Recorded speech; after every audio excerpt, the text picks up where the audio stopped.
So this is called Windows Hello, and it actually uses a kinect array. If you look at the top, there's actually the three cameras right there.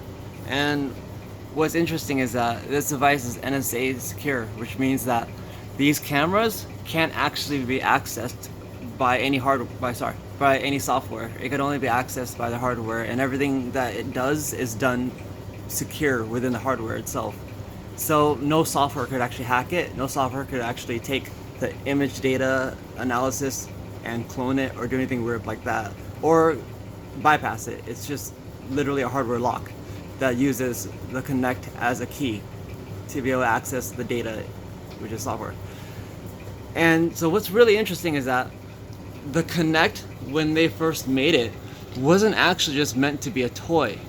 It was actually meant to be the foundation of a whole entire, pretty much a basis for optics and smart recognition, whether it be used for unlocking a screen, or like the links I showed you, where the military and MIT actually use them. And you'll notice that even MIT, for their robots that they're making, the little dog one, or like the guy like that lifts boxes and stuff, they aren't using lidar, like the laser technology. They're actually using optics. And the reason why is because Microsoft actually has patents on these optics, to the point where the iPhone can't do this. They actually can't make a secure optical based Face ID system because Microsoft has the patents to it. So what Apple had to do was they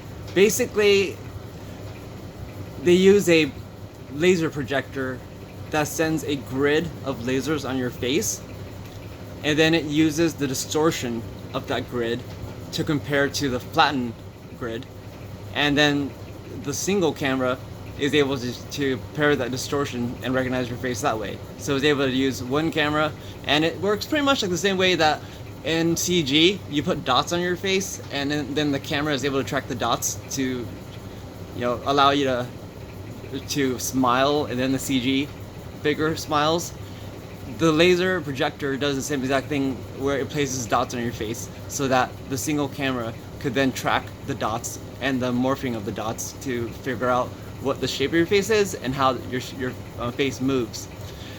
That seems impressive, but it's actually not as impressive. It's actually meant to be a fallback thing because they didn't have a choice.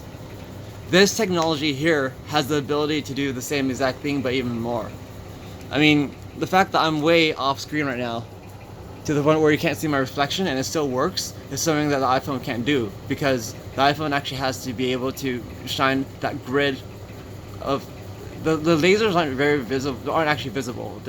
But you could see them through infrared, and the grid has to actually hit your face, and then the single camera on Face ID has to be able to see the grid, and that's how it's able to compare the morphing of the grid to a flattened version of the grid to see that it's actually you. This camera here has the capability of recognizing multiple people. I actually have 5 users on this thing, and is able to detect out of everyone in the world 5 people. And as fast as, like, if I was my wife, for instance, if I turned it on, it would just do that and it would log right into her account. So what's really neat is that this thing was actually designed as an excuse. They sold it as like a prototype for a video game system, but if you really looked at like the actual demos for it, it's incredible for what it is.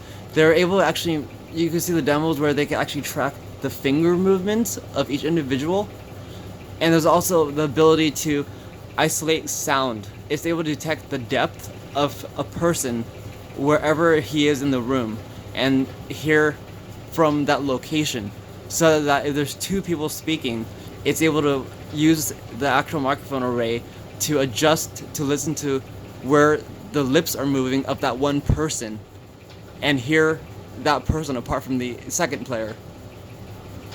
And all this stuff is actually available if you take it and plug it in to your computer. There's actually a Kinect.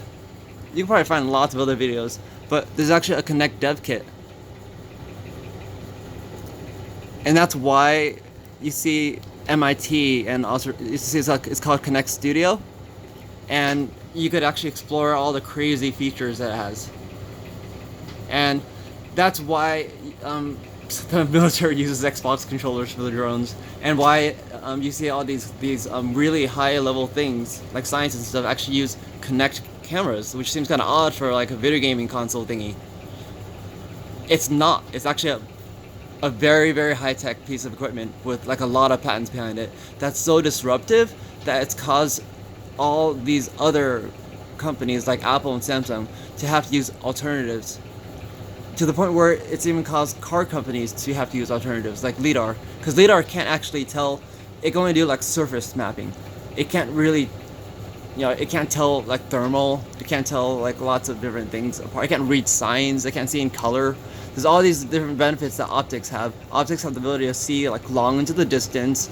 It doesn't have to actually send a laser that reflects off of something and then receive that laser in order to actually perceive an object. It sees the object as it is, because every object radiates energy unless it's at 0 Kelvin, or actually 273 negative 273 Kelvin is what it is. But yeah, which is basically like 0 energy radiation. So this piece of kit right here is actually so disruptive that it's pretty much the foundation of a lot of what American technology is, and you could explore that using the Kinect Studio. And that's what scientists are doing right now, to do like 3D scans of the T-Rex skull, or like to do room simulation trainings, or to use them as like the way that the robots see. And it's just like a really interesting piece of gear. So I have one right here that actually has like a few scruffs. It works. Both of them work perfectly fine. And the other one, which is in mint condition, and actually meant to keep the one in mint condition as kind of a collector's item, just because it is a lot more interesting than a lot of people give it credit for. And in 20 years, this thing's going to be considered like very, very important as like a piece of technology. So I wouldn't mind keeping the scruffed one because it's still going to be cool. But if you're not you're not a collector, then I wouldn't mind, because I am a little bit torn, because I do want to kind of keep it as a collector's item, because it's the first use of this really, really interesting technology that's still useful through Windows 10. Like, I don't want to connect it right now, but if you wanted to, if you wanted me to connect, I could, but I'll do that in another video. But anyway, I'll just talk to you more on the in the messaging.